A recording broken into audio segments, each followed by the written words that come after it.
मालिक उन्हें इसका अजर खुशनूदी जनाब सैयदा की सूरत में अता फरमाए। आप जितने भी हाजरीन और हाजिरात मोमिनीन व मोमिनात इन मजालस में शरीक होते रहे, मेरा मालिक आपके इन लम्हात को इबादत में शुमार फरमाए। इस इमाम बारगाह के साथ जुड़े हुए हर वो शख्स जो इस बारगाह का खिदमत गुजार है, मेरा मालिक उनकी इज्जतों की हिफाजत फरमाए।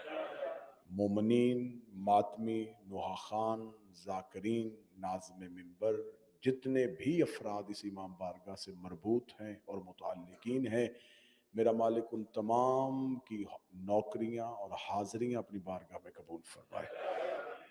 हमने अयाम गम में जैसा जैसा भी जिक्र हज़रत इमाम हुसैन अलैहिस्सलाम में हिस्सा डाला, मेरा मालिक उसे अपनी बारगाह में मंजूर फरमाए और ये गम हमारी नस्लों में मुसलसल फरमाए। हमारा शुमार सैयदा के तरफदारों में, अमीर अल मोमिनीन के पैरोकारों में और मौला हुसैन के अज़ादारों में फरमाए।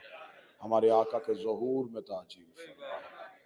वक्त के इमाम के ज़हूर के लिए मिल के बावाज़े बुलंद सल्लल्लाहु अलैहि मोहम्मद। हमारे मोहतरम जाकिर साहब अली ने दुआ फरमाएं कि मालिक की जिक्र की इज्जत का सदका इन्हें मुकम्मल सेहत अता फरमाए। इजाज़त है गुफ्तगू शुरू की जा सके। आज की ये अलविदाई मजलिस है और गुफ्तगू का नतीजा है। अल्लाह के कुरान से आपके सामने आया करीमा तलावत की थी पहली ही मजलिस में, और रोज़ाना उसी के जेल में बात होती रही कि खुदा कह रहा है कि असहाबुल जन्ना और हैं, असहाबुल नार और हैं, और असहाबुल जन्ना जो हैं वही फाइजून है, वही कामयाब है। खुदा ने कुरान में कहा था असहाबुल जन्नत हुमुल फाइजून, कामयाब वही होंगे जो असहाब जन्नत के हैं। ये अजब अल्लाह का लहजा है, ये अजब खुदा का गुफ्तगू का तरीक़ाकार है कि यकीनन जो जन्नत में चले गए तो वो कामयाब ही होंगे, लेकिन खुदा उससे पहले कह रहा है कि असहाबुल नार और असहाबुल जन्ना ये दो तरह के तबके हैं। कुछ ऐसे हैं जो नार में रह रहे हैं, कुछ ऐसे हैं जो जन्नत में रह रहे हैं। तो फिर इसका मतलब है कि हमें तसव्वुर तब्दील करना पड़ेगा। जन्नत सिर्फ मरने के बाद नहीं मिलती, कुछ जिंदगी में भी जन्नत में रह रहे हैं। और खुदा कह रहा सहाबुल जन्ना जो हैं, जो जन्नत में रह रहे हैं वही फाइजून। ये जो जन्नत के सहाब हैं यही फाइजून। खुदा ने फाइजून का लफ्ज इस्तेमाल किया और अल्लाह और उसके रसूल का लहजा बड़ा मिलता है, बल्कि दोनों का लहजा एक ही है। खुदा ने कहा था असहाबुल जन्नत हुमुल फाइजून, ये जो जन्नत में रहने वाले हैं ना यही कामयाब है। अहले सुन्नत की स्याह में से भी हदीस दिखाने के लिए तैयार हूं। रिसालत माब ने मदीने में बैठ के कहा या अली अंत वशियतुका हुमुल फाइजून, ऐ अली तू और तेरे शिया यही कामयाब। लफ्ज फाइजून अल्लाह ने इस्तेमाल किया और वही लफ्ज रसूल ने अली के शिया के लिए इस्तेमाल। आज की गुफ्तगू, कल जहां से मैंने बात छोड़ी थी वहीं से हम गुफ्तगू का आगाज करते हैं। आज हमें देखना है कि मियार नुसरत क्या है। आमादा है जी गुफ्तगू शुरू की जा सके। हुसैन अलैहिस्सलाम ने एक बार करबला अमली तौर पे दिखा दी, और ये वाकया करबला जो है इसकी जीत है कि मौरख चाहे किसी मजहब का था, किसी मकतब का था, किसी मसलक का था, ये दुनिया में ये रिसर्च हुई है कि सबसे ज्यादा दुनिया में जिस पे बोला गया है वो हुसैन है। जिस पे सबसे ज्यादा गुफ्तगू की गई है वो हुसैन, क्योंकि हुसैन उस बादशाह को कहते हैं कि जिसके इस दुनिया में सबसे ज्यादा घर है।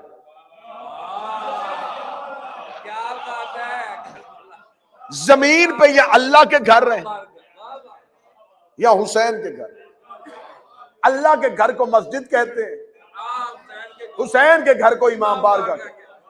खुदा के घर है लेकिन शर्त है वो हर किसी को नहीं आने देता।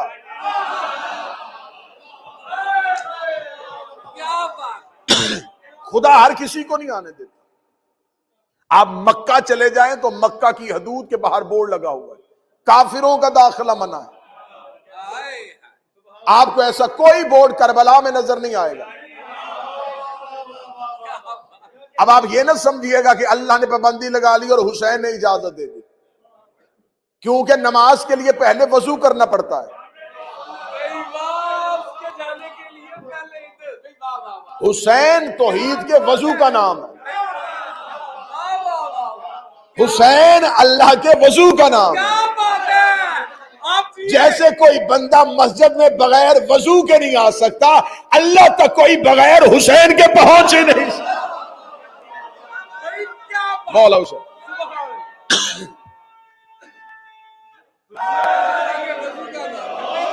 पूरी कायनात में सबसे ज्यादा मलकियत के लिहाज से बड़ा मालिक जमीन का हुसैन है।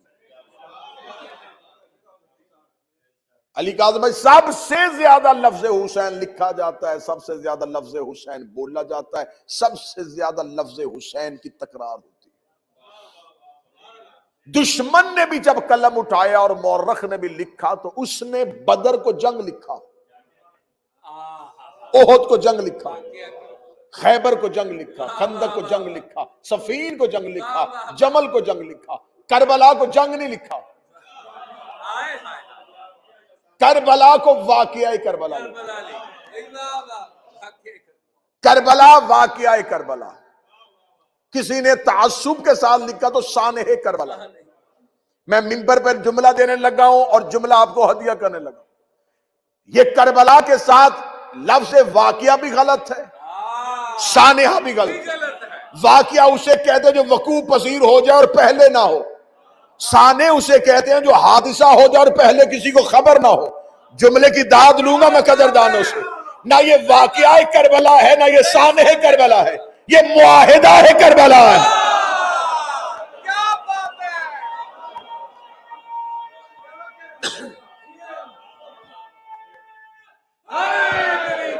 करबला मुआहिदा है, वाकिया नहीं, सानिया नहीं, मुआहिदा है अल्लाह और हुसैन के दरमियान। कुरान इस बात की तस्दीक कर रहा है कि जब खुदा ने अपने सबसे बड़े दुश्मन को अपनी दरगाह से निकाला तो इस इब्लीस ने जाते हुए अल्लाह से कहा कि मुआहिदा कर ले। इब्लीस और अल्लाह के दरमियान जो मुआहिदा हुआ वो कुरान में लिखा हुआ। कुछ शर्तें उसने अपनी मनवाई और कुछ अल्लाह ने मनवाई। हाँ, शर्तें लिखी हुई। उसने शर्त मनवाई कि मुझे मौत नहीं देगा। खुदा ने कहा नहीं दूंगा, लेकिन वक्त मुअय्यन तक मैं नहीं दूंगा, चल मोहलत देता हूं। उसने कहा एक शर्त, दूसरी शर्त, इख्तियार में कमी नहीं करेगा। खुदा ने कहा बा इख्तियार बना देता हूं। बा इख्तियार उसने कहा जहां चाहूं वहां पहुंचूं, जहां तक रसाई हो वहां तक करूं। खुदा ने कहा एक शर्त तेरी और एक मेरी है, पहुंचेगा लेकिन मुखलसीन तक नहीं। उसने कहा अगली शर्त है मुझे हदायत के रास्ते तक रसाई दे ताकि बैठूं और इंसानियत को गुमराह करूं। खुदा ने कहा रसाई दूंगा लेकिन तू गुमराह नहीं कर सकेगा जो मेरे होंगे। अब अल्लाह और इब्लीस के दरमियान मुआहिदा हो गया। खुदा ने पूरा एग्रीमेंट कुरान में लिखा हुआ कि ये शर्तें उसने रखी थी और ये मैंने रखी थी। कुछ मेरी शर्तें हैं और कुछ उसकी शर्तें हैं। खुदा ने मुआहिदा दुनिया के सामने ओपन कर दिया। ये मुआहिदा है जो मेरा अल्लाह और इब्लीस के दरमियान हुआ है। आज तक मुझे कोई मौलवी मिंबर पे बैठ के ये भौंकता हुआ नजर नहीं आया कि इब्लीस के पास जो अल्लाह ने मोहलत दे दी थी, अल्लाह ने उससे सुलह कर ली है, अल्लाह के उसके साथ ताल्लुकात अच्छे हो गए हैं, अल्लाह का उसके साथ मुआहिदा हो गया है। तुमने अल्लाह और इब्लीस के मुआहिदे को, अल्लाह और इब्लीस की सुलह नहीं किया। तो जब हसन ने मुआविया से मुआहिदा किया था तो इसको सुलह क्यों कहा?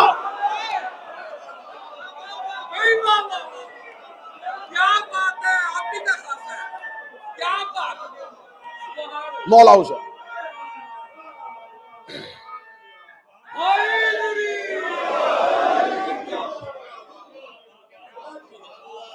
और मैं फिर कह रहा हूं मिंबर से, आप खतीब हैं, शायद ये जाविया मिंबर से पहली बार इस्तेमाल हो और इस नौकर के हिस्से में आए कि ये जो इमाम हसन शहनशाह और फकीर शाम के दरमियान मुआहिदा हुआ था।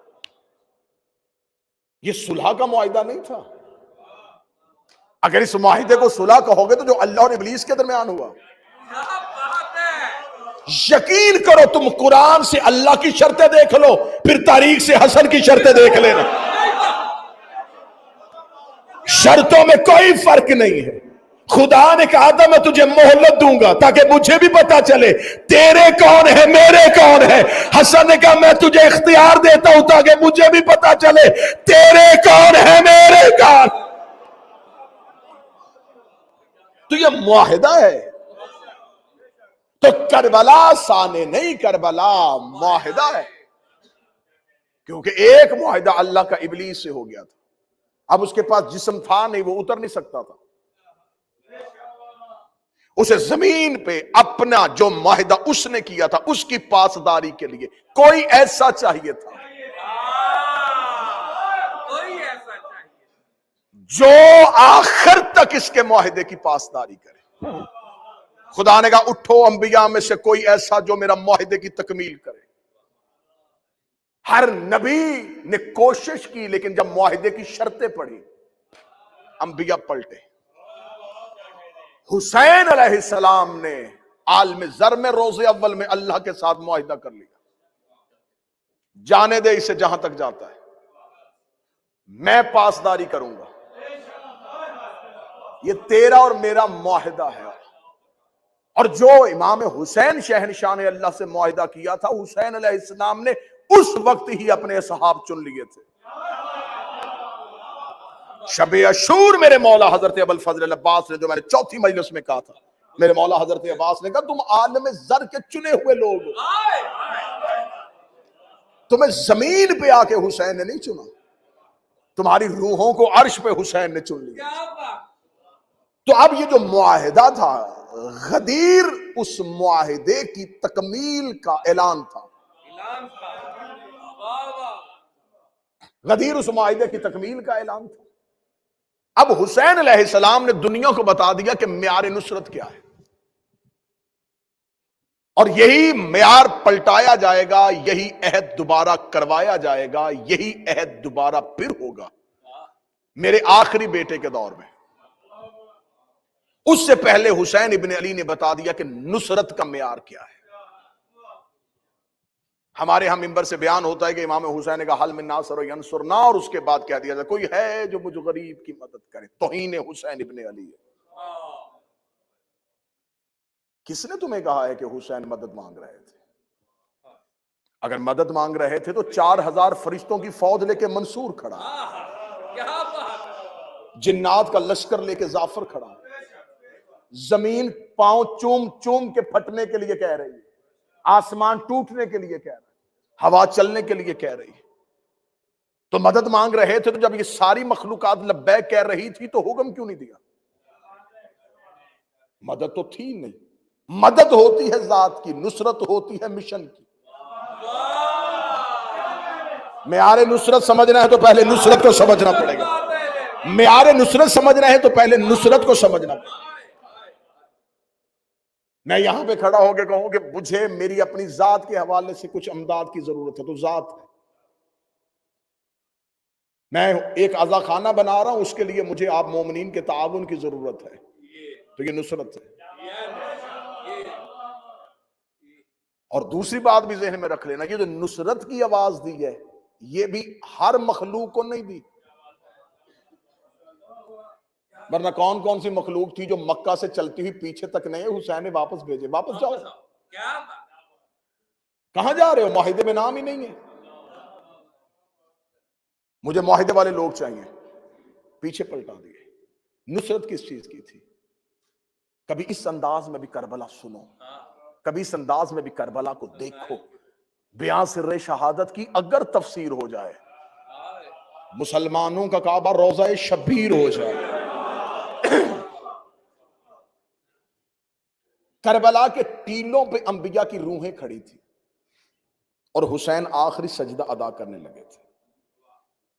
हुसैन का ये ना हो कि मैं आखिरी सजदा अदा कर दूं तो फिर इन नबियों में से कोई एक कह दे हम भी होते तो ये सदा अंबिया की तरफ से कोई है जो नुसरत में हिस्सा डालना चाहे? सदाए अंबिया खामोश थी। नुसरत होती है मकसद के लिए। अब नुसरत समझोगे तो नासर समझ में आएगा। अब 12वें शहनशाह को लश्कर नहीं चाहिए, लड़ने वाले नहीं चाहिए, नासिरीन चाहिए। बड़ा बड़ा गलत तरीके से कॉन्सेप्ट फैलाया जा रहा है, कौम तक पहुंचाया जा रहा है। पहले एक दौर होता था अकीदा महदी होता था, अब महदवियत हो गया है।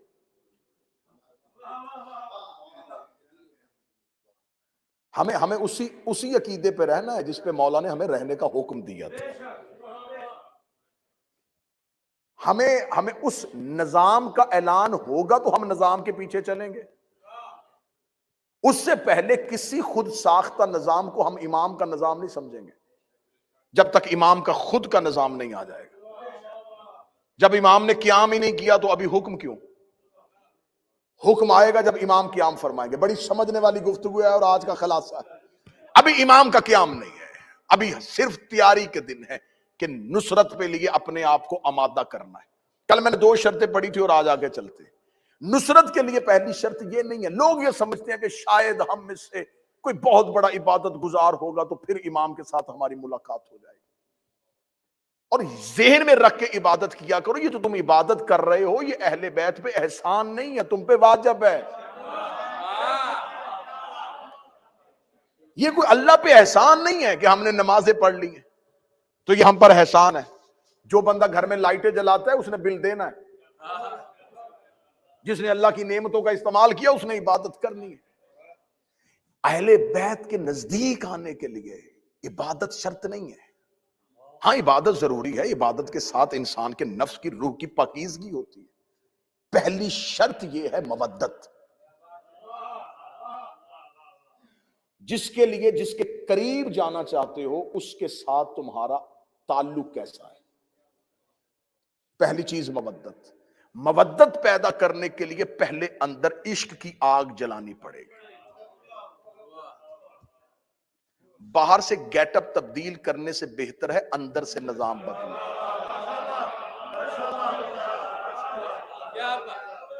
अंदर आग लगेगी तो बाहर खुद ही आ जाएगी। आए आया।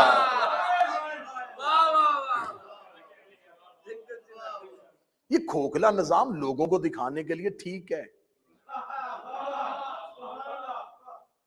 ये दुनिया के देखने के लिए निजाम अच्छा है कि हम ये हैं। हर इंसान खुद समझता है कि मैं क्या हूं। जितनी अहादीस चाहोगे मिंबर पे पढ़ने के लिए तैयार हूं। हर हदीस में हुक्म मारिफत का आया है। जिसने अपने वक्त के इमाम की मारिफत न की, यारिफो इमाम ज़माना ना माता मीततिन जाहिलिया। यहां लफ्ज मोहब्बत नहीं आया, मारिफत आया। पहचानो पहचानो। जगह जगह मासूम ने अहादीस में मोहब्बत करने वालों का नाम नहीं बताया, मारिफत करने वालों का नाम। अब मारिफत क्या है? पहचानना और है, जानना और है। चले मैं बड़ी आसानी से, बड़ी 2-3 में। सारी दुनिया के लोग इस्लाम आने से पहले अल्लाह को जानते थे, पहचानते नहीं। उन्हें पता था कि कोई है जो पत्थर में कीड़े को रिज्क देता है, जो कोई है जो सूरज निकाल रहा, कोई है। तो उन्होंने अपने अपने तसव्वुर के मुताबिक अपना अपना खुदा बना लिया। जो जिससे डरता गया उसे सजदा करता गया। ये इंसान के जहन में खुदाई का जो तसव्वुर है वो खौफ की बुनियाद पे है। हम में से हर कोई अपने जहन के बनाए हुए खुदा को पूज रहा है। हर इंसान के दिमाग में एक खुद साख्ता खुदाई का तसव्वुर है। बच्चों का खुदा और होता है, बड़ों का खुदा और होता है, पढ़े लिखों का खुदा और होता है। तो असल में अल्लाह की इबादत नहीं हो रही, जहन में बनाए हुए बुत की पूजा हो रही है।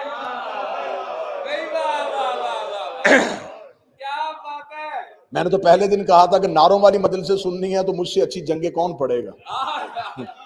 कोई ना कोई जंग शुरू करता हूं और यहीं से हाथ उठे होंगे और नारा हैदरी या अली की सदा। हर एक के जहन में एक तसव्वुर है और तसव्वुर की पूजा हुई और उस तसव्वुर के पीछे खौफ छुपा हुआ है। एक खौफ है, एक डर है, इसकी इबादत करेंगे वरना ये दोज़ख में फेंक देगा।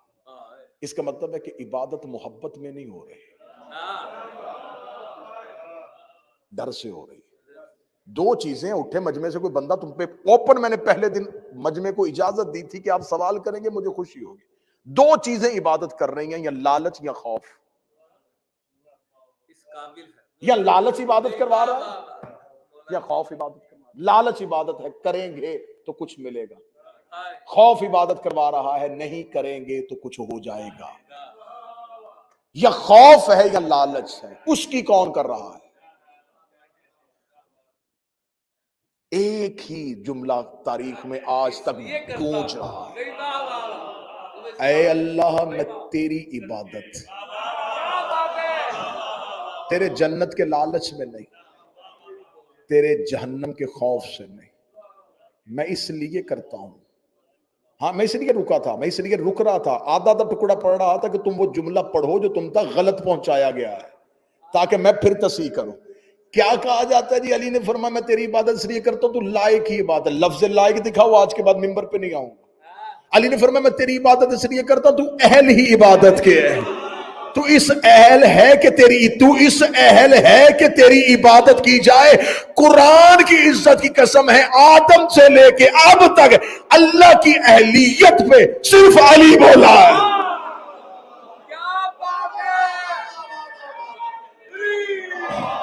सिर्फ अली है जिसने अल्लाह की अहलियत पे बात की। पहले दिन बच्चे को स्कूल छोड़ने के लिए जाओ तो उस टीचर दे के कहेगा अभी ये इस अहल नहीं है कि इस क्लास में बैठे, क्योंकि उसके काबिलियत जांचने का हुनर आता है। मिंबर पे आप हर एक को नहीं बिठाएंगे, आपको पता है किसे बिठाना, ये किसके अहल है। तो अहलियत पे हमेशा वो बात करता है जिसको काबिलियत जांचने का हुनर हो। अमीर अल मोमिनीन ने अल्लाह की अहलियत पे बात की। तो यहां इबादत है किसकी हो रही है? यहां लालच की हो रही है या खौफ की हो रही है? मोहब्बत की तो हो नहीं रही, सजदा मोहब्बत तो हो नहीं रहा। मासूम की हदीस अल तौहीद से पढ़ने लगा हूं, शेख सदूक ने उसको नकल। बिस्मिल्लाह बिस्मिल्लाह। मेरे छठे शहनशाह फरमाते हैं अल्लाहुम्मा सल्ली अला मोहम्मद, तुम में से हर कोई इस्म की इबादत कर रहा है। मौला फरमाते जो इस्म की इबादत करता है वो शिर्क करता है, जो सिर्फ मानी की इबादत करता है वो कुफ्र करता है, जो मानी की वजह से इस्म को झुकता है वो इबादत करता है।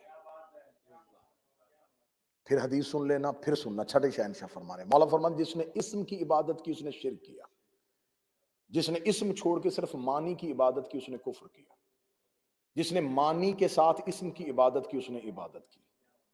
अब इसकी वजाहत सुनना। अगर कोई कहे अल्लाह की इबादत कर रहा हूं तो अल्लाह इस्म है, कौन है, कैसा है, कहां है, तसव्वुर लेके आओगे तो पागल हो जाओगे।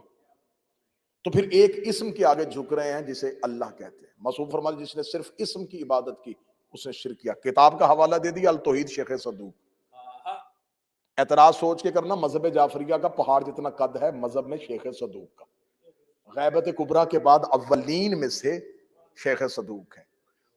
उन्होंने हदीस नकल की जिसने सिर्फ इस्म की इबादत की शिर्क किया, जिसने इस्म के अलावा अल्लाह के मानी की इबादत की उसने कुफ्र किया, जिसने मानी के साथ इस्म की इबादत की उसने इबादत की। सामने बैठे साहिल ने देखेगा अल्लाह इस्म है तो मानी कहां से ढूंढे? फरमाया नहनु मानिउल इस्म, हम आले मोहम्मद उस इस्म के मानी हैं।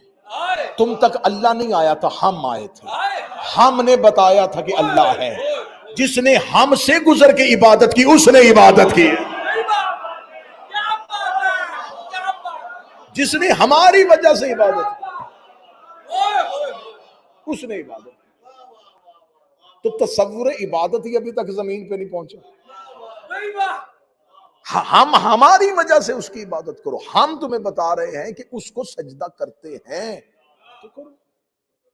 आज पूरी दुनिया में हर मुसलमान, जिसने मुसलमान होता है, मुसलमान हो कलमा पढ़, अशहदु अल्लाह, मैं गवाही देता हूं अल्लाह है, मैं गवाही देता हूं। गवाही तो आंखों देखी होती है, जब तूने देखा नहीं गवाही कैसे दी? कहते इसलिए गवाही दी कि बाप ने कहा था पहले दिन ही कान में कि ये गवाही दे। बाप को बाप के बाप ने कहा था, उसको उसके बाप ने कहा था, उसको उसके बाप ने कहा था, हत्ता कि हमारे नबी ने कहा था, हमारे आइमा ने कहा था। तो इसका मतलब है ये गवाही तूने खुद नहीं दी, तूने सुन के दी है। उसने उससे सुनी, उसने उससे सुनी, उसने उससे सुनी, उसने अपने इमाम से सुनी, इमाम ने नबी से सुनी। मिंबर पे हाथ रख के बरमला ऐलान करके कह रहा हूं, तुमने सुन के दी है, उन्होंने देख के दी है। उनकी गवाही, ये उनकी गवाही ही गवाही थी। उसके बाद जितनी गवाही हैं वो कॉपी पेस्ट है, वो कॉपी पेस्ट है। उनकी गवाही के बाद हमने गवाही दे दी। उन्होंने गवाही दी तो हमने गवाही दी, उन्होंने दी तो हमने दी। इसका मतलब हमारा दीन उनकी गवाही पे खड़ा है, हमारा पूरा दीन उनकी गवाही पे खड़ा है। तो तसव्वुर इबादत कहां पे है? किसको सजदा किया जा रहा है, कैसे सजदा करना है, इबादत का तसव्वुर क्या है, इबादत का म्यार क्या है, इबादत कहते किसे हैं, इबादत होनी कैसे है? तो इबादत समझने पहले मैंने कहा कि जानना और है, पहचानना और है। जानने और पहचानने में फर्क। किसी एक बंदे को बाहर से लेके आओ जो मुसलमान ना हो, उसे कोई ये क्या है, वो कहेगा एक बुक है, ये जानना है। 6 साल का मुसलमान का बच्चा लेके आओ, वो पहले चूमेगा, आंखों को लगा के कहेगा ये कुरान है, ये पहचानना है। किसी को बाहर से उठा के लेके आओ, ये क्या है, वो कहेगा मेज है। यहां से छोटे से बच्चे को सोए को उठाओ, वो क्या है, वो कहेगा मिंबर है। जिसने मेज कहा था उसने गलत नहीं कहा था, वो जानता था। ये पहचान, जानना और पहचानना और। हुक्म है इमाम को पहचानो।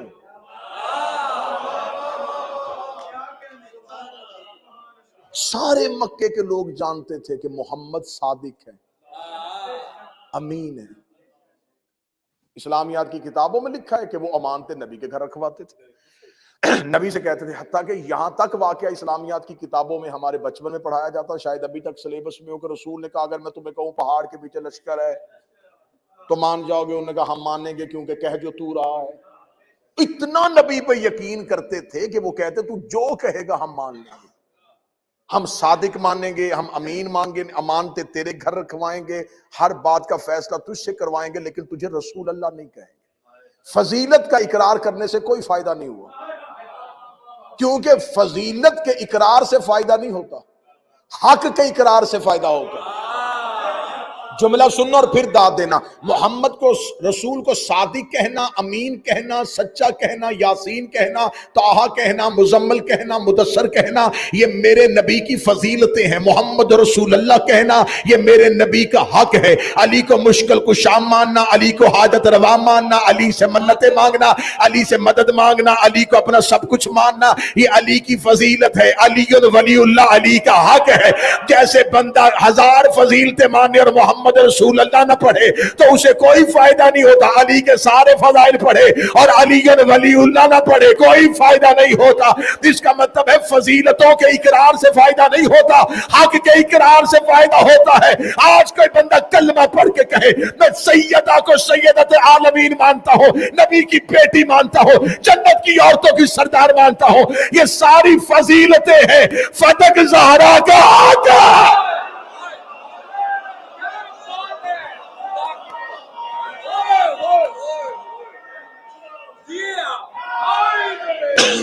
फदक हक के सैयदा है।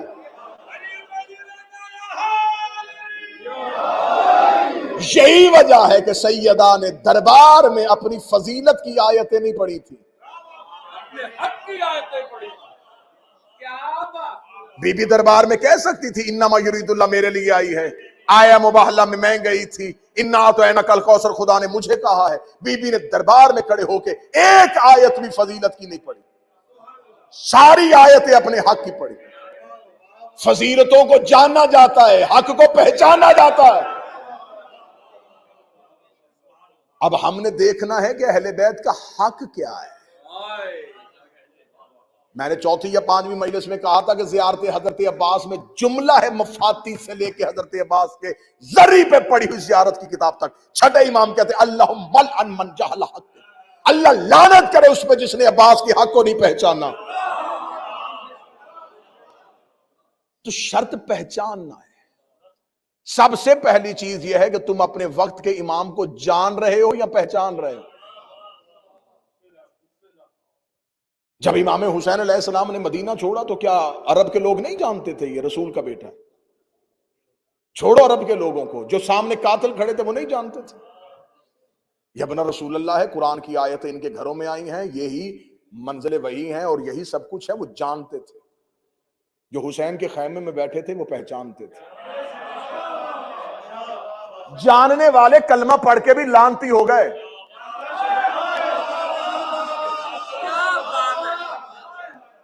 क्यों तबर्रा करते हो आज? क्यों लानत करते हो? क्यों? उनके कलमे में शक था। क्या उनके पास नमाजें नहीं थी, रोजे नहीं थे? कहते क्या फायदा ऐसी नमाज और ऐसे रोजे को, इमाम को पहचाना ही नहीं। तो इसका मतलब है कि शर्त कलमा नहीं रह गया। बदलने लगा हूं जुमला, दो शख्सियात दुआ लेने के लिए जुमला बदलने लगा। 10 मुहर्रम 61 हिजरी से पहले दीन शर्त था मुसलमान की। 10 मुहर्रम 61 हिजरी के बाद अब दीन शर्त नहीं, हुसैन शर्त है। अब बोले कोई बंदा जिसका हक बनते हुए बोले।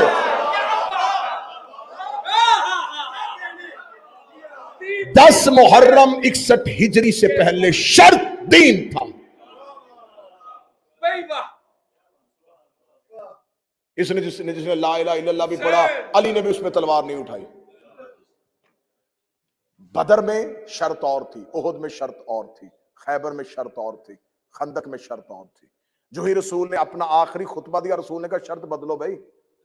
मक्के में ला इलाहा पढ़ने वालों को माफ कर देता था, मदीने में आके मोहम्मद और रसूलुल्लाह शर्त हो गई। सुनना सुनना सुनना, मक्के में ला इलाहा इल्लल्लाह पढ़ते थे, मैं माफ कर देता था। अब मदीने आ गया, मोहम्मद और रसूलुल्लाह शर्त है। अब कोई सिर्फ अल्लाह माने और मुझे ना माने कोई फायदा नहीं। अब मैं दीन की शर्त हूं, जिसने अल्लाह को माना मुझे भी माने। खदीर में आकर रसूल ने कहा लो अगली शर्त सुनो। अब अली और वलीउल्लाह शर्त है।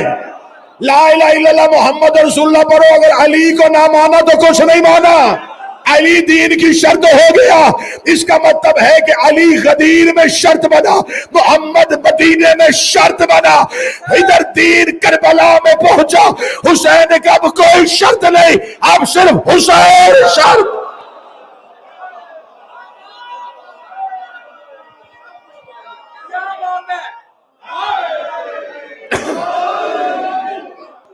हुसैन ला इलाहा की शर्त है, हुसैन मोहम्मद रसूलुल्लाह की शर्त है, हुसैन अली वलीउल्लाह की शर्त है। अल्लाह जानता था मक्के में लोग ला इलाहा इल्लल्लाह कहेंगे, लेकिन अब्दुल्ला का बेटा समझ के इसका कलमा नहीं पढ़ेंगे। उसने मोहम्मद रसूलुल्लाह शर्त रख दी। अल्लाह जानता था ये मोहम्मद को मान लेंगे लेकिन अली से बुग़्ज़ रखते हैं। उसने अली और वलीउल्लाह शर्त रखी, मुझे एक चेहरा बिगड़ता नजर ना आखिरी मजलिस में। अल्लाह जानता था बंदे अली और वलीउल्लाह पढ़ेंगे, हुसैन का मातम नहीं करेंगे।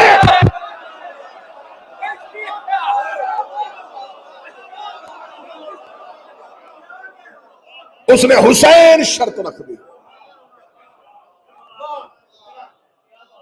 हुसैन शर्त है।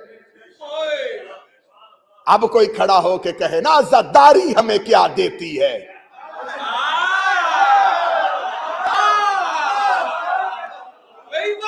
जिसको कुछ नहीं मिलता कहता आओ आजादारी की सलाह करे।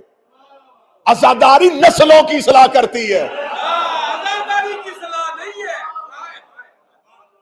मैं आखिरी महीने से मिंबर पे पैगाम देके जा रहा हूं, हुसैनिया ब्रेडफोर्ड का माइक इस्तेमाल करूंगा और आवाज कहीं की कहीं पहुंचा दूंगा। आजादारी की सलाह करने से पहले शजरे की सलाह करो। रिकॉर्ड दुरुस्त करवाओ, कहीं ना कहीं कोई कड़ी टूटी हुई मिलेगी। जो उठता है आजादारी को इस्लाह की जरूरत है, आजादारी को इस्लाह की जरूरत है, आजादारी को तुझे इस्लाह की जरूरत है। कौन सी इबादत होती है जो कमीज उतार के होती है। हज नहीं देखा?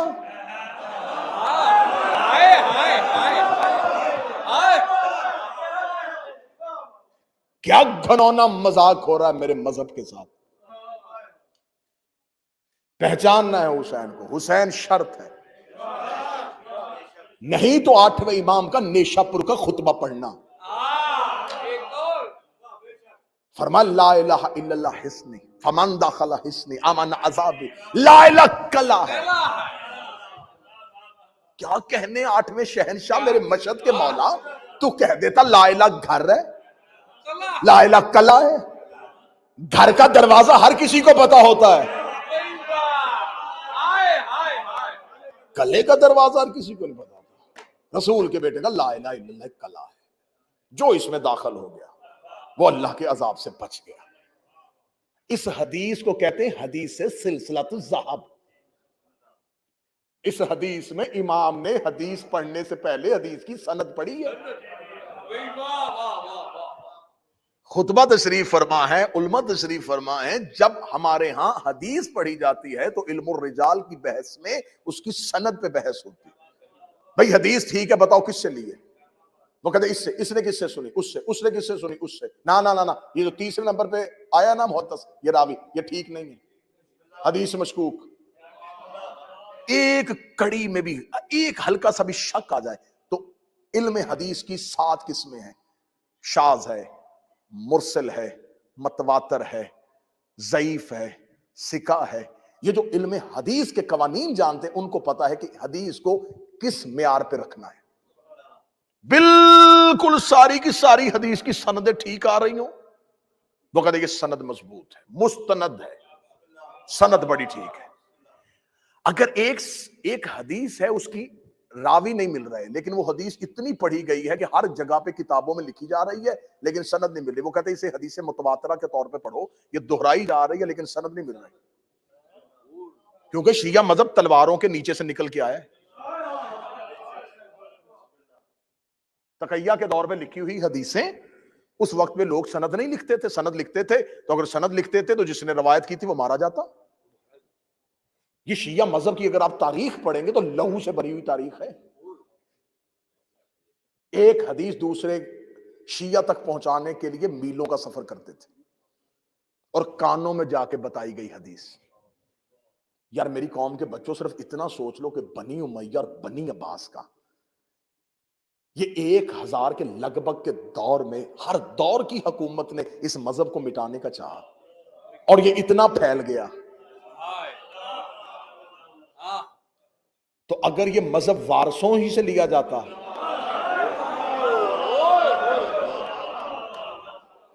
फिर मैं एक जुमला कहा करता हूं अपनी तकरीरों में, वो जुमला दोहराने लगा। जिस बीबी के एक खुतबे ने शाम बदल दी, अगर उससे कुरान की तफसीर ले ली जाती, इस वक्त दुनिया का नक्शा क्या होगा? तो इस हदीस को, जो जिस हदीस का मैं हवाला देने लगा, ये 8वें शहनशाह ने हदीस कही तो मेरे मालिक ने फरमाया सनद पढ़ी पहले मौला ने, क्योंकि सरकार इमाम सादक के बाद मुहद्दिसीन पैदा हो गए थे, हदीसों पे जरा हो तादील होनी शुरू हो गई थी, हदीसों पे बहस होनी शुरू हो गई थी। ये हदीस नहीं सही, ये हदीस ठीक है, ये हदीस। यकीन करो मैं कोई अजराह तफन्नुन, कोई मजाक के लिए, आपको हंसाने के लिए, कोई फन पैदा करने के लिए जुमला नहीं कहने लगा। ऐसी झूठी हदीसें, ऐसी झूठी, इस दौर को कहा जाता है वज़ाए हदीस का दौर। इतनी झूठी हदीसें गढ़ी गई कि लोग हदीसें दे के सब्जी खरीद के लाते थे, घर में बैठ के झूठी हदीसें लिखते थे। मार्केट में कोई दिरहम दिनार नहीं, जाके कहते थे ये हदीसें लो और हम मुझे सब्जी दे दो। तराजुओं पे तोल तोल के इधर सब्जी रखी जाती थी और इधर हदीसें रखी जाती। इस दौर को तारीख ने महफूज किया है वज़ाए हदीस का दौर, कि इस दौर में बड़ी झूठी हदीसें बनी है। और अहले सुन्नत ने भी छांट छांट छांट छांट छांट छांट के बाद में आके कहा ये सही बुखारी।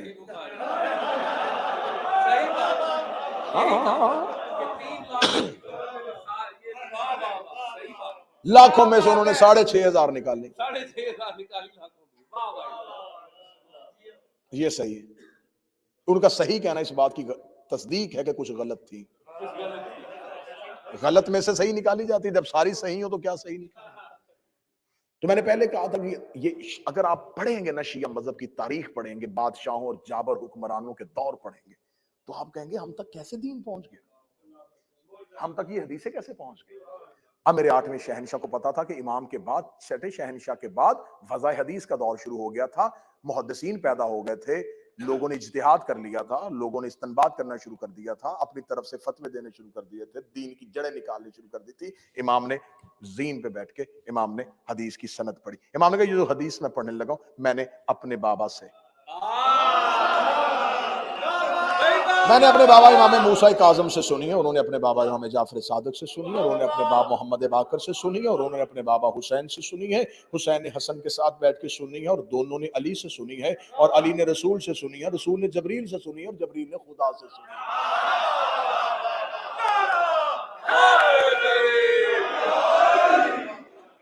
अब यहां पर मौरखी ने लिखा, इस हदीस को सिलसिलतुल ज़हब कहा जाता है। सिलसिलतुल ज़हब क्या, वो कहते हैं सोने के साथ लिखा, इतनी बेहतरीन कड़ी, वो कहते हैं ये सोने की कड़ी है।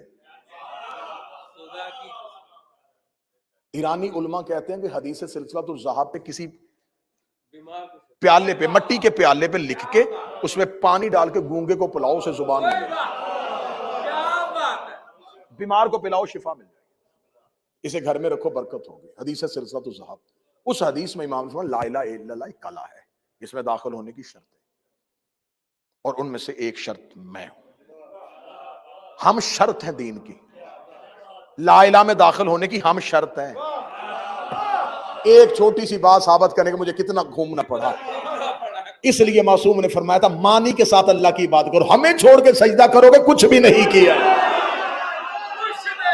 हम शर्त हैं, हम शर्त हैं, हम शर्त हैं, हम शर्त हैं। जिस बंदे ने 8 दिन की मेहनत का अजर देना हो, मेरी आंखों में आंखें डाला, सर उठाना, चेहरे पे मवद्दत अली की मुस्कुराहट लेके आना। अब इस बात पे बहस नहीं करनी आज के बाद, अली वाजिब है, औजब है, मुस्तहब है, अस्काल है, मुब्तल है, ये शरीयत के लफ्ज है, अली दीन की शर्त है।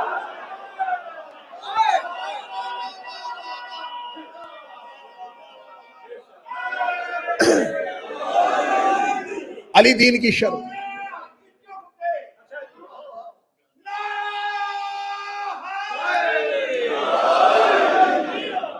अली दीन की शर्त, जैसे वजू नमाज की शर्त है, जैसे नीयत नमाज की शर्त।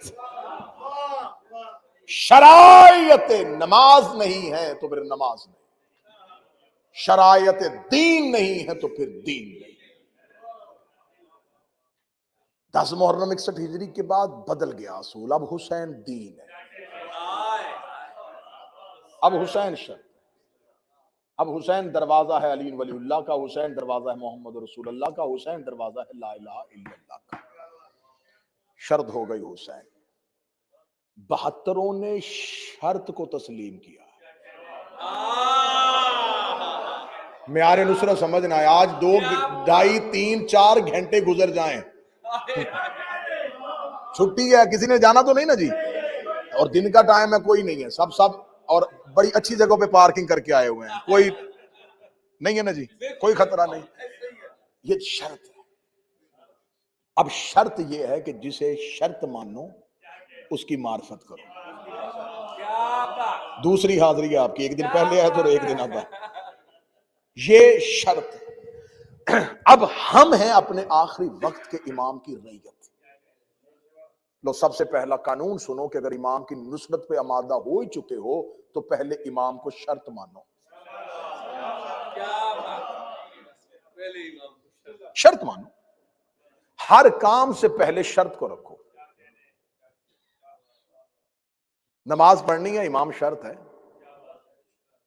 रोजा रखना इमाम शर्त है, ज़कात देनी है इमाम शर्त है, खुम्स निकालना है इमाम शर्त है, मसला पूछना इमाम शर्त है, मातम करना इमाम शर्त है, जुलूस निकालना इमाम शर्त है। शर्त को सामने रखो फिर अमल करो।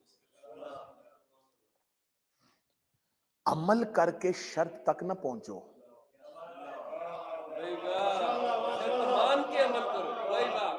शर्त मान के अमल करो। नुसरत का पहला मेयार। आज के बाद, इस मजलिस के बाद, ये अलविदाई मजलिस है। 2 महीने 10 दिन तुम्हें हुसैन ने अपने घरों में रखा है। उसने अपने घरों में तुम्हें बुलाया है, उसने तुम्हें अपने घरों से खाना खिलाया है, तुम्हें अपने घरों से पानी पिलाया। और कहते हैं कि जो खुराक खा लो वो 40 दिन तक खून का हिस्सा बनती है। तुमने हुसैन का रिज़्क खाया, तुमने हुसैन के घर से पानी पिया, तुमने हुसैन के घर, तो 2 महीने 8 दिन की जो हुसैन के घर की नौकरी की है, तो इसमें पहली चीज लेना कि आज के बाद अपने जिंदगी के हर काम में अपने इमाम को शर्त मान लो। हर चीज में अपने इमाम को, हर चीज में अपने इमाम को शर्त मानो। शर्त मानने से मुराद यह है कि मुकद्दम रखो अपने मौला को। मसलन मेरे इस अमल पे मेरा इमाम राजी है, अच्छा मदद के लिए उन्हें हाजिर मान लेते हो, क्या बात है, हम मदद मांगते हैं वो हाजिर हो जाते हैं। तो जब गुनाह कर रहे होते हो, जब गलती कर रहे हो, शर्त इमाम है कि इमाम को इतना अपने ऊपर मुसल्लत करो। एक आरिफ के पास एक शख्स आया, उसने कहा मैं इमाम के साथ मिलना चाहता हूं। कहते क्या करता है इमाम से? कहता मोहब्बत करता हूं। कहते तुझे है ही नहीं। कहता है। शागिर्दों से कहा इसे कमरे में बंद कर दो। कमरे बंद कर दिया, कहा दरवाजा बंद कर दो। पूरा दिन पूरा रात, अगला दिन, अगली दोपहर को जाकर दरवाजे का खोला, दीवार के साथ नीम मुर्दा हालत में, बंद आंखों को हल्का हल्का खोला, होंठ खुश्क, जुबान हलक से बाहर, आवाज दे रहा पानी पानी पानी पानी। उसने कहा पानी लेके आओ। पानी लेके आए, छींटे मारे, डाला दिया। उसने कांपते हुए पानी पिया। जब पानी पी चुका, वजूद में जिंदगी के असरात वापस आए। आंखें खोली, आंखें खोल के कहा मैंने तो कहा था कि मौला से मोहब्बत करनी है, ये आपने मेरे साथ क्या किया? उसने कहा पानी पानी पानी पानी क्यों कर रहा था, तेरी तो आंखें बंद थी। कहता पानी सोचता सोचता सोचता सोचता सो गया था, पानी मिल जाए। उसने कहा जितनी तलब पानी की है इतनी मौला की कर।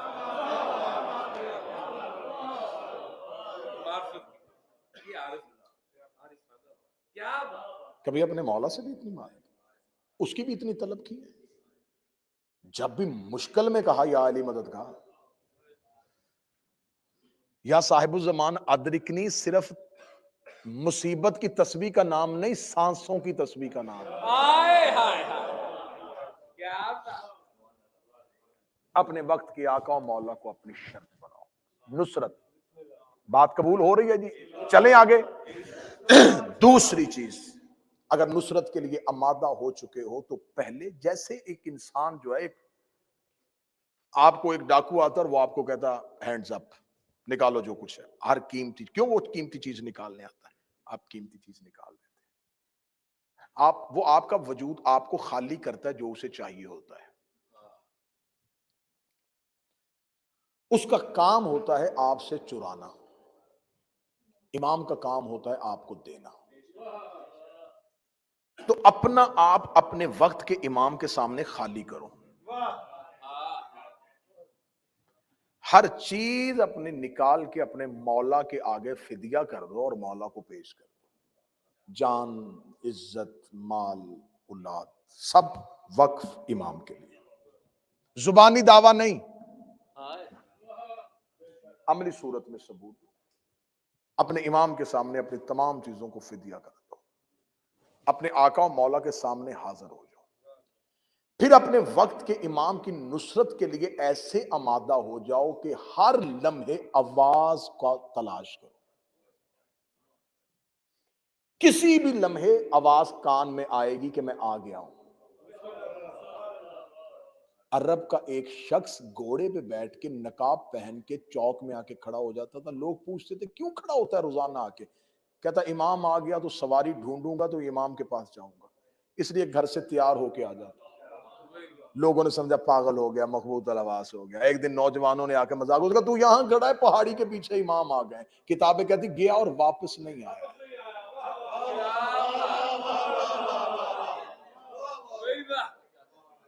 अरब की औरत एक बुर्का पहन के सोती थी, किसी ने कहा बुर्का पहन के क्यों सोती है, उसने कहा इमाम आ गए, बुर्का ढूंढूंगी या मौला के पास जाऊं। मौला के आने का इतना यकीन हो कि हर लम्हा कान आमादा हो उसकी सदा सुनने के लिए। ठीक हो गया जी, इससे आगे चलो। इससे अगला म्यार क्या है नुसरत का? अगर तुम अपने वक्त के इमाम के लिए उसे शर्त बना चुके हो, उसकी मारिफत कर चुके हो, उस तक पहुंचने के लिए आमादा हो चुके हो, तो फिर अपनी जिंदगी का राजदान अपने इमाम को बना लो। बच्चा घर की तकलीफ आके किसे सुनाता है? मां बाप को, बड़े को। जो जिससे बड़ा होता है छोटा बड़े को तकलीफ सुनाता है। इमाम को बड़ा मान लो। क्या बात है। इस आज के दिन के बाद इस एक चीज पे अमल करके मुझे 10, 12, 14, 15 दिन बाद फोन करके बता देना कि इस अमल के बाद हमारी जिंदगी सहल हो गई है। अपनी हर तकलीफ अपने मौला को सुनानी शुरू कर दो। लोगों के सामने हाथ फैलाना बंद कर दो। रिश्तेदारों को तकलीफें सुनानी छोड़ दो, मजाक करते हैं। हम दर्द तुमसे सुन लेते हैं, कोई हमदर्दी नहीं करते, कोई तुम्हारी तकलीफ। अपने दिल की जुबान अपने इमाम के सामने खोलो। वो आमादा है सुनने के लिए, तुम सुनाने के लिए आमादा नहीं। आखिरी शर्त सुनो और मैं सलाम करूं। किसी माँ बाप का बेटा घर शाम को ना आए, सो जाते हैं, बहन का भाई ना आए, बच्चों का बाप ना आए। कितने साल हो गए तुम्हारे इमाम को गैबत में गए?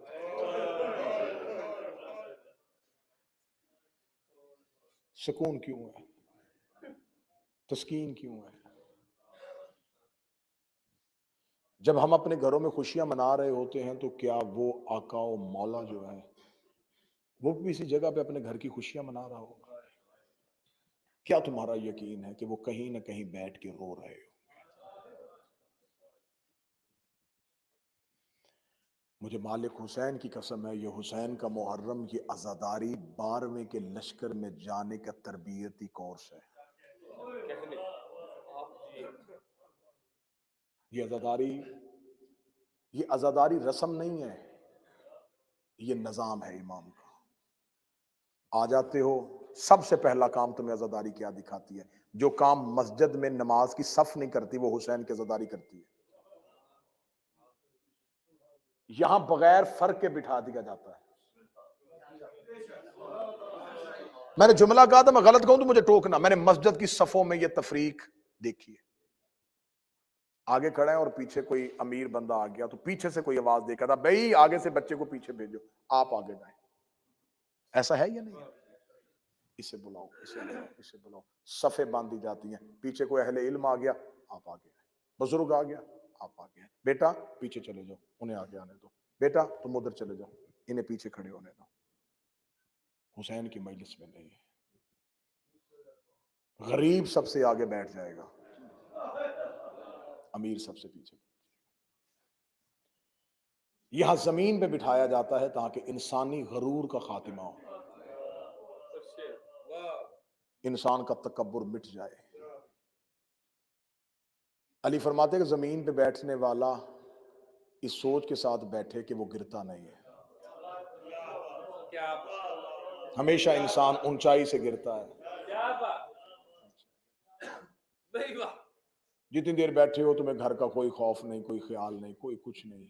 ये हुसैन के 12वें आका की नुसरत का तरबियती कोर्स है कि जब इमाम के घर में आ जाओ तो फिर अपने घर की फिक्र ना करो। आखिरी बात कहने लगा हूं, इसी बात को पूरा खलासा समझना। अगर 2 महीने 8 दिन हुसैन के घर रहे हो तो अब अपने घरों को वापस जा रहे हो तो हुसैन को अपने घर लेके जाना, हुसैन को अपने घर लेके जाना। घरों की तरबियत आके इमाम बारगाहों में ना दिखाया करो, इमाम बारगाहों की तरबियत जाके घरों में दिखाया करो। घरों की तरबियत देके इमाम बारगाहों में आओ। हुसैन के घर की तरबियत अपने घरों में लेके जाओ। ये अगर आजादारी ना होती, ये मेरी कौम के बच्चे जो हैं इनका शऊर ही मर जाता। जिस हुसैन ने तुम्हें अपने घरों में बिठाया था वो जुलूस के साथ क्यों निकालता है, ताकि जमाने को बताओ कि हुसैनी कैसे होता है। ये जुलूस नहीं है, ये 12वें के लश्कर की तैयारी है।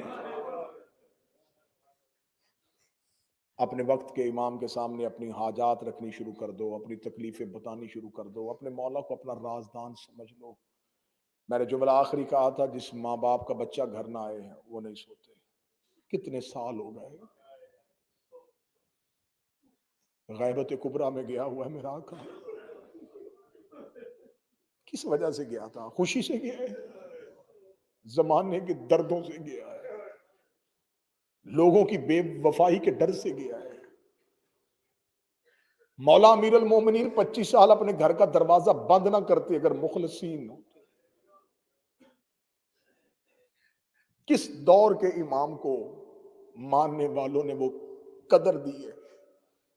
सबसे ज्यादा तादाद करीम करबला को मिली है 72। ये 72 मुखलस अली को मिल जाते क्याम कर देते, मौला हसन को मिल जाते क्याम कर देते, जिन्होंने कायनात में सब कुछ बांटा। कोई तलवार से, कोई जहर से, कोई जिंदानों में। 11 हुज्जतें अल्लाह ने जमीन पे भेजी और खुदा ने कहा मैंने चाहा था कि तुम मेरी कदर करो।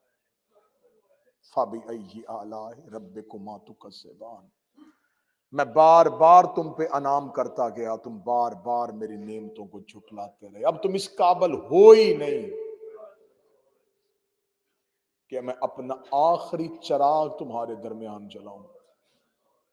वो तौहीद के फनूस के अंदर जलाया हुआ है। बड़ी जल्दी है उसे इंतकाम हुसैन की, बड़ी जल्दी है उसे इंतकाम ज़हरा की।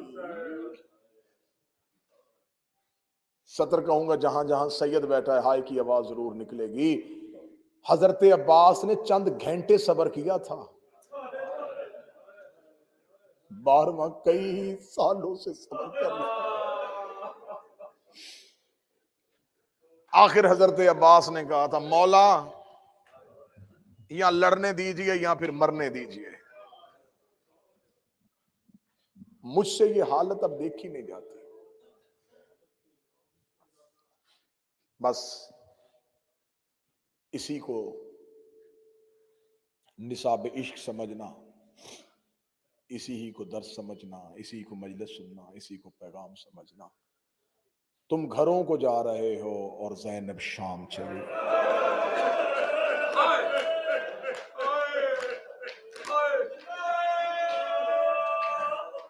तुम घरों को जा रहे हो और सकीना शाम में सो गए।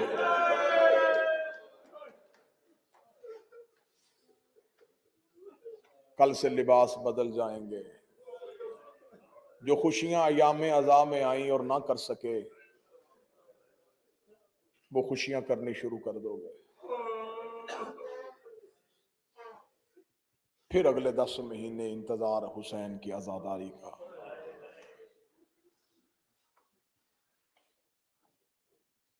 पलट के चली गई अली की बेटी मदीने। बस रवानगी पढ़ूंगा, बहुत ज्यादा पड़ गया। बरामदगी है शहजादियों के नूरी महमलों की। अल्लाह इन भाइयों को, इन मातमियों को, वसीम को, इनके दोस्तों को, कैसर को, नसर को, जिन्होंने जिन्होंने जो जो मेहनत की है, जो नाम नहीं ले सका, मेरे भाई इमरान है, शाजी है, इन सब ने मेहनत की है। नोहा खानों ने, अज़ादारों ने। हुसैन की मां तुम्हें किसी का मोहताज न करे। तुमने मोमिनीन के रोने का बंदोबस्त नहीं किया, तुमने अली की बेटियों के मातम का इंतजाम। इतने दिन मेहमान रही हैं रसूल की बेटियां तुम्हारे पास, विदा हो रही है। अली की बेटी पलट के आ गई वापस मदीने, और मदीने आके बीबी ने रो के कहा सज्जाद ये मदीना है। अब बड़े हौसले के साथ सुनते आना है, सज्जाद ये मदीना है।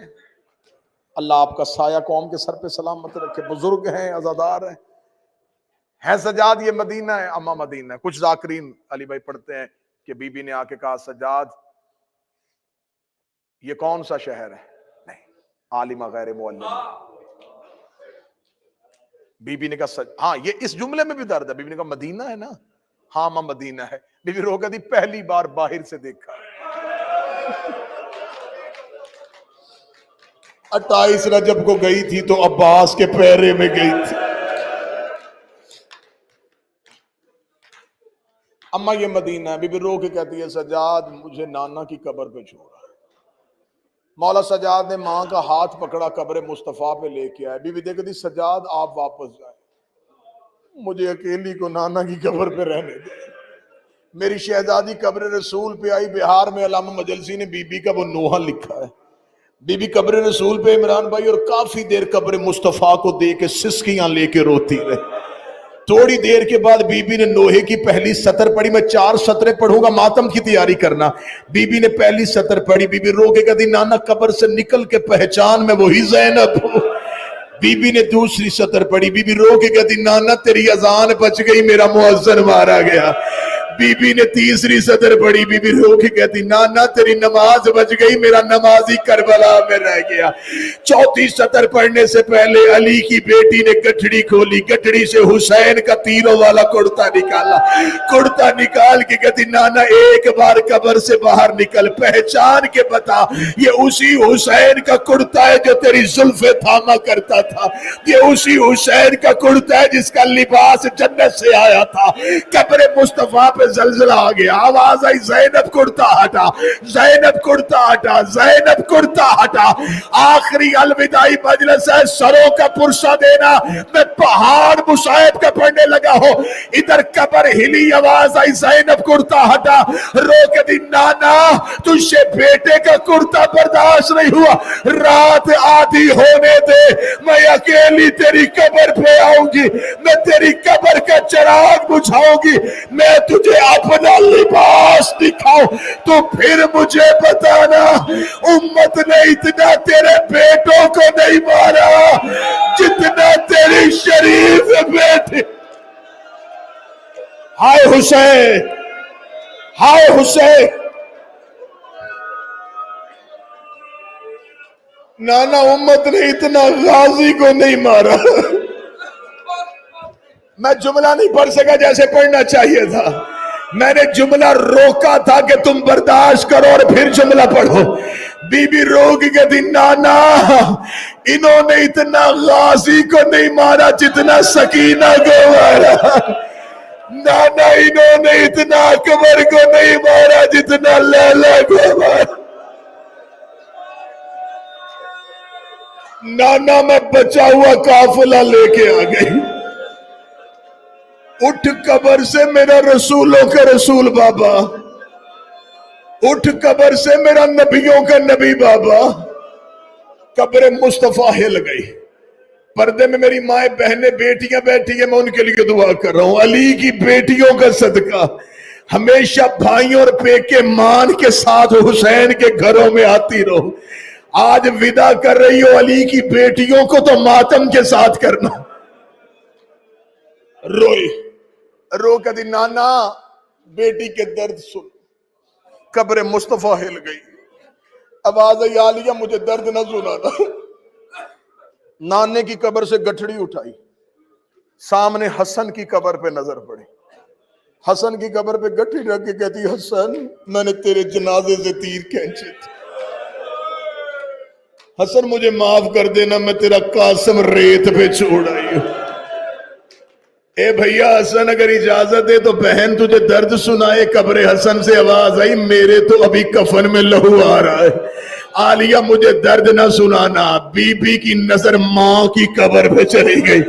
माँ की कब्र को गले से लगा के कहती माए तो बेटियों की सुन लेती है, नाना नहीं सुन रहा, बाबा नहीं सुन रहा, मेरी माँ ज़हरा तू अपनी बेटी के दर्द सुन। कब्र ज़हरा हिली, आवाज आई ज़ैनब मुझे दर्द सुना। जैसे नमाजी तशाहुद में बैठता है, बीबी रो के कहती अम्मा तुझे याद है मैं 28 रजब को तेरी कब्र में आई थी, मैंने तेरी कब्र पे हाथ रख के वादा किया था मेरा कुछ बचे ना बचे मैं तेरी नस्ल बचाऊंगी, मैं इमामत बचा के आऊंगी। हाँ ज़ैनब, मुझे तेरा वादा याद है। रो कहती उठ कब्र से, मैं तुझे बताऊं, वो देख तेरा सजाद भी ले आई हो, वो देख तेरा बाकर भी ले आई हो। ये कह के बीबी ने दामन को झाड़ा, रो के कहती ना मेरा और आया है, ना मेरा मोहम्मद आया है, मेरी नस्ल करबला में रह गई। अम्मा मैं तेरे बेटे ले आई। अम्मा उठ, अपने बेटे संभाल। कब्र ज़हरा से आवाज आई, ज़ैनब तेरा शुक्रिया, ज़ैनब तूने इमामत को बचा लिया, ज़ैनब तू ही तो अमीना इमामत है। अगली सतर बड़ी मुश्किल है, सैयद जिगर पे हाथ रखना। बीबी रो के कहती अम्मा ये तो मैंने तेरा बेटा बचाया है, ये कोई मैंने आसानी से बचाया है? अम्मा मुझे बड़ी कीमत देनी पड़ी है। ज़ैनब कैसे बचाया तूने मेरा सजाद? रो के दी हुसैन घोड़े की जीन से गिरा, 300 कातल हाथों पे नेज़े लेके तेरे सजाद को कत्ल करने के लिए खेमे में आया। मैंने बिस्तर से सजाद को पुष्ट पे उठाया। अम्मा फिर नेज़े सजाद को नहीं लगे, ज़ैनब के पहलू जख्मी हो गए। अम्मा मैं ले आई तेरा सज्जाद, जलती हुई आग से मैंने तेरा बेटा निकाला। अम्मा मैंने बाजार में सज्जाद पे झुक झुक के मैंने पत्थर खाए, मैंने तेरा सज्जाद बचाया। अम्मा मैं जिंदान में तेरा बाकर बचाती रही। आवाज आई मरहबा ज़ैनब, मरहबा अली की बेटी। शहजादी ने कहा भेजो किसी को मदीने और बताओ वारस आ गए। बशीर इब्ने जज़लम, इसने मदीने के मरकजी चौक में आके लाने, मदीने वालों सैयद वापस आ गए, मदीने वालों सरदार वापस आ गए। छोटे छोटे बच्चे आके कहते हैं कासम आया है। जवान बशीर के घोड़े के आगे खड़े हो कहते अकबर आया है। छोटी छोटी बच्चियां बशीर का दामन पकड़ कर दी सकीना आई है। एक मदीने का शख्स देख कहता ना अकबर पूछो, ना कासम पूछो, ना सकीना पूछो, इससे इतना पूछो अब्बास आया है। अगर अब्बास आया है तो सारे आए हैं, अगर अब्बास नहीं आया तो कोई भी नहीं आया। खबर चली गई हुसैन की बेटी को, मेरी शहजादी अकबर के हिस्से की बहन जनाब सुगरा, हवेली में खबर मिली सुगरा वारस वापस आ गए।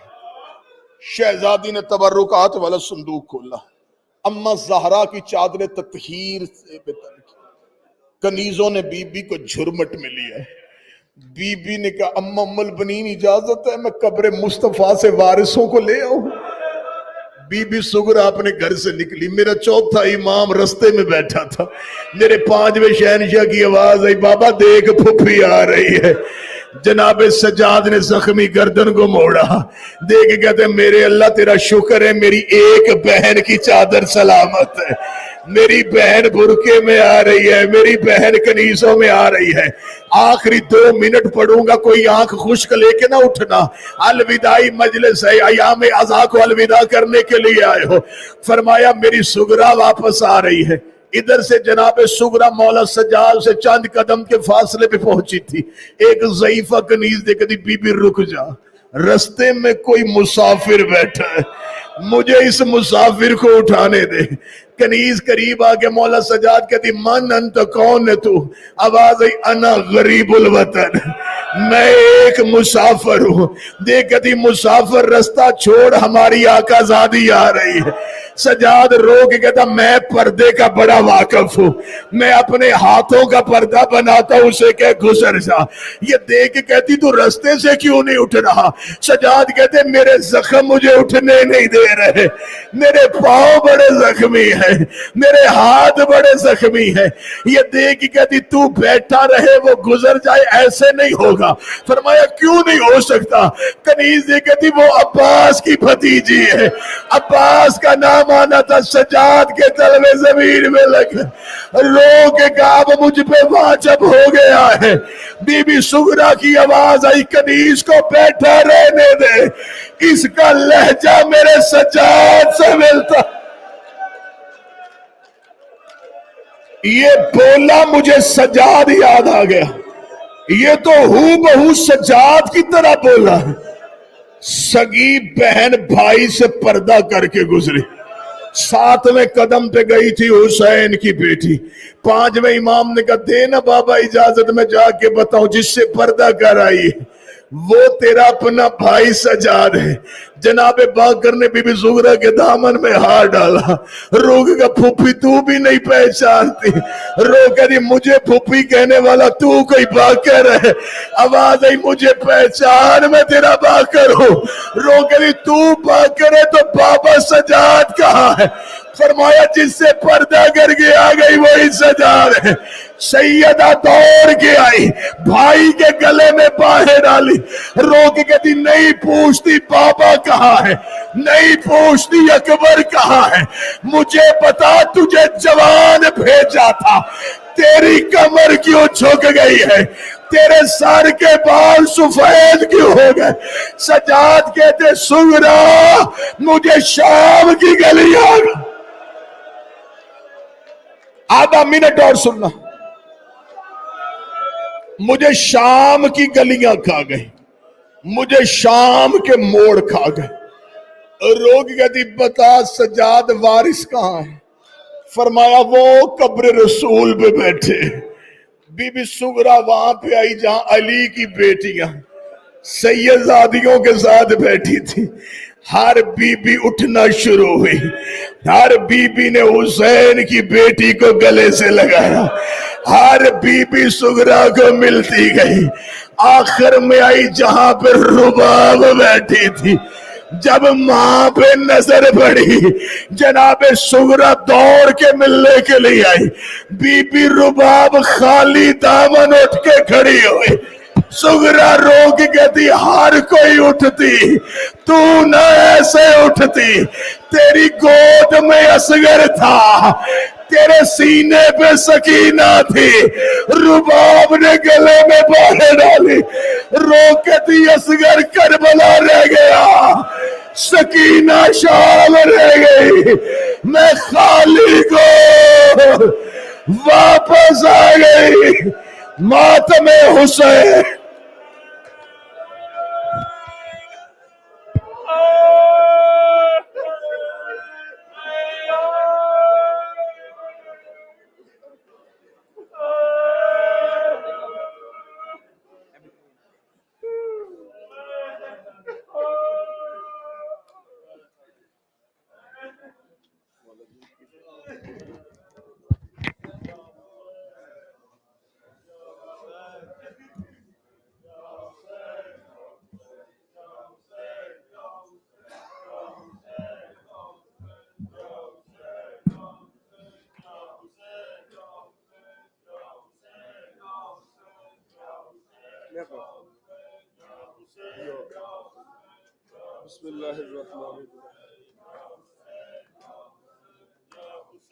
या हुसैन या हुसैन या हुसैन या हुसैन